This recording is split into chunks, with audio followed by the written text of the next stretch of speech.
La fin d'une longue attente pour les Réunionnais de la Creuse de 1963 à 1982. 2150 de ces enfants ont été transférés de la Réunion vers l'Hexagone. La commission d'experts chargée de faire la lumière sur leur histoire a présenté ses recherches ce matin. Avec des propositions dont certaines sont déjà soutenues par le gouvernement. Elles seront mises en place prochainement. Alors il s'agit notamment d'un soutien psychologique pour tous les anciens enfants de la Creuse, à ces Réunionnais arrachés à leur terre et leur famille. L'État s'engage aussi à financer leur voyage s'ils souhaitent se rendre à la Réunion. Cécile Baquet, Massimo Bucari. Des billets d'avion, des cellules psychologiques, la nomination d'un juriste, la ministre des Outre-mer a tenu à prendre des mesures concrètes en faveur des Réunionnais de la Creuse. Quand on agit, c'est une réparation, oui, bien sûr. Elle avait commencé quelque part par l'Assemblée nationale et la résolution, parce que la première des réparations, c'était de faire rentrer dans l'histoire. Là, très concrètement, les annonces qui ont été faites, les billets d'avion, l'hébergement, le suivi psychologique, vous les avez vus comme moi, ils semblaient plutôt satisfaits. Regroupés en association, les Réunionnais de la Creuse réclamaient en effet depuis bien longtemps l'obtention de billets d'avion. Il y a quand même beaucoup de compatriotes qui n'ont jamais revu leur île natale depuis leur exil. Donc oui, c'est important de retrouver notre famille, de retrouver nos racines et de savoir d'où l'on vient. Jean-Jacques Martial sait aujourd'hui d'où il vient. Il est le premier des Réunionnais de la Creuse à avoir porté plainte contre l'État et fait connaître cette histoire. Je suis l'un des hommes les plus heureux du monde quand je suis chez moi maintenant, auprès de ma maman, auprès de mon peuple. Et c'est mon peuple, petit marmage au grand monde, qui sont mes professeurs.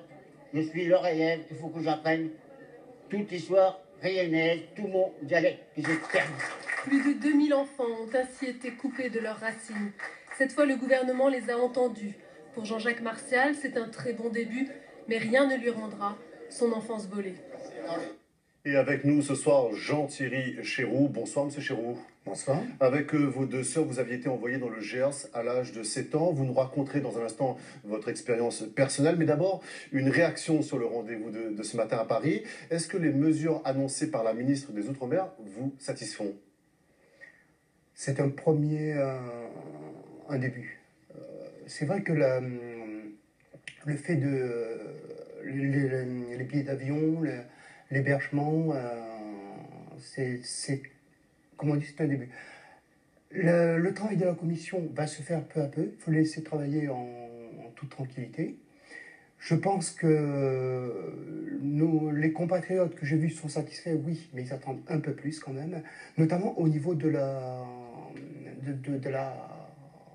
tout ce qui est financier, une indemnisation. Une indemnisation financière. C'est important. Pourquoi? Parce que vivre cette histoire d'un point de vue psychologique, ça a été fort. Il y a certaines personnes ont besoin d'être suivies médicalement. Mais si on veut se reconstruire personnellement, c'est tout un entourage qu'il faut considérer. Aussi bien l'entourage personnel, professionnel, familial. Et ça ne se fait pas sans soutien financier. Alors, est-ce que, du moins, ces premières aides, ces premières mesures annoncées vont tout de même permettre de débuter ce travail de reconstruction? Oui, tout à fait. Le travail de reconstruction se fera avec la reconnaissance du travail qu'a fait déjà la commission. Sortir de ce statut de victime, ça implique une reconnaissance d'un État qui était déjà en nous il y a quelque temps de cela, mais ça implique également devenir acteur de sa vie. Et acteur de sa vie, ça veut dire être reconnu, reconnaître la souffrance que l'on a vécue, oui, et également dépasser cette souffrance pour aller plus loin. Pour pouvoir avancer. Alors on va parler dans un instant, Jean-Thierry Chéroux, de votre histoire personnelle. Je vous propose d'abord de découvrir le témoignage de deux autres enfants de la Creuse, deux Réunionnais qui eux aussi ont dû grandir loin de chez eux, loin de leurs attaches. Un transfert plus ou moins douloureux. Ils racontent leur parcours à Cécile Baquet et Mourad Boretima. Michel Waro, Jean-Charles Cerdagne, tous les deux sont réunionnais. Ils sont arrivés à l'âge de 13 ans, en 1966, dans la Creuse, et ont vécu leur adolescence de manière radicalement différente. Michel Waraud vit toujours à Guéret. Chez elle, pas d'amertume. J'ai pas à me plaindre parce que bon, déjà j'étais à l'école, parce qu'il y en a certains qui n'ont pas du tout été à l'école, qui étaient un peu illettrés, quoi, on va dire. Bon, moi j'étais à l'école, j'ai eu un bon parcours. Puis j'ai trouvé mon mari, bon, il était travailleur, c'est surtout ça.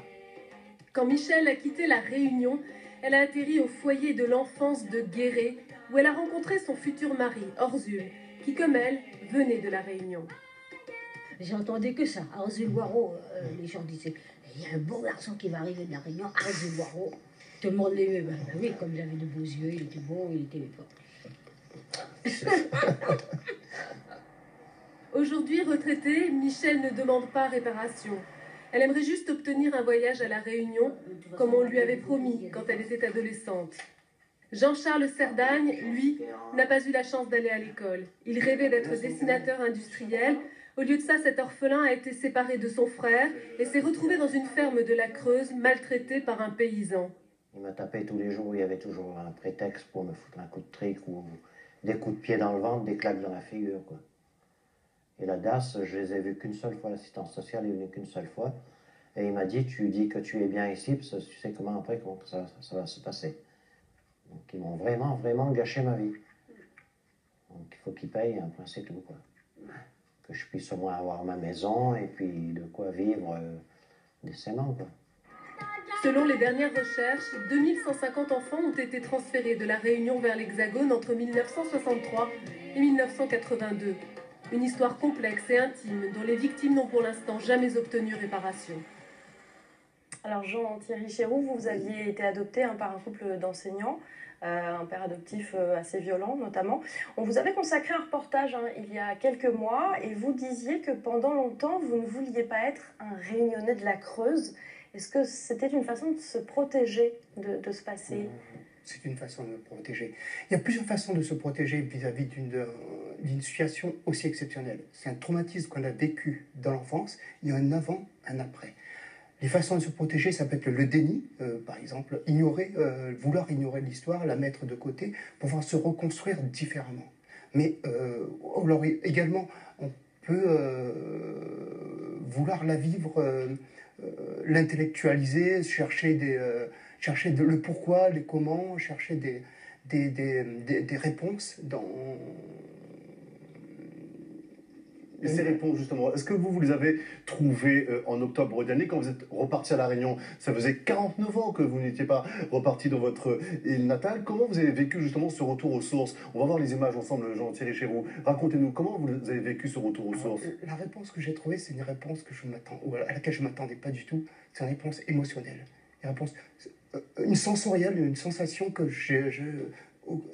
qui m'a surpris moi-même. On se rend compte que le vécu de la petite enfance, même si on a voulu l'ignorer, même si on a voulu l'enfouir au fond de soi, alors ça revient comme ça. Jean-Thierry Chéroux, ça va notre dernière question et vraiment réponse en quelques mots. Est-ce qu'un jour vous envisagez de rentrer définitivement à La Réunion ou pas? J'y réfléchis. J'y réfléchis. Il y a plusieurs questions qui se posent en moi pour revenir définitivement à La Réunion. C'est quelque chose que j'ai en tête. Je ne sais pas encore si je vais le réaliser. Pour l'instant, les choses se font pas à pas. Tout se fait pas à pas. J'attends déjà le travail de la commission, de voir avec mes compatriotes ce que l'on va obtenir avec cette histoire. Et ensuite, le retour à La Réunion, ce sera un nouveau départ. Merci à vous, Jean-Thierry Chéroux. Merci pour ce beau témoignage. Et puis, pour aller plus loin sur ce sujet, rendez-vous sur le site et l'application La Première. Dossier, témoignages, reportages et chronologie des faits signés Cécile Baquet et Laura Philippon. Vos commentaires sont aussi les bienvenus. Enfin, ce dimanche 19 février à 20h55, François reviendra également sur le drame des Réunionnais de la Creuse avec la diffusion du documentaire Un scandale d'État oublié, suivi d'un débat animé par l'historien Fabrice d'Almeida.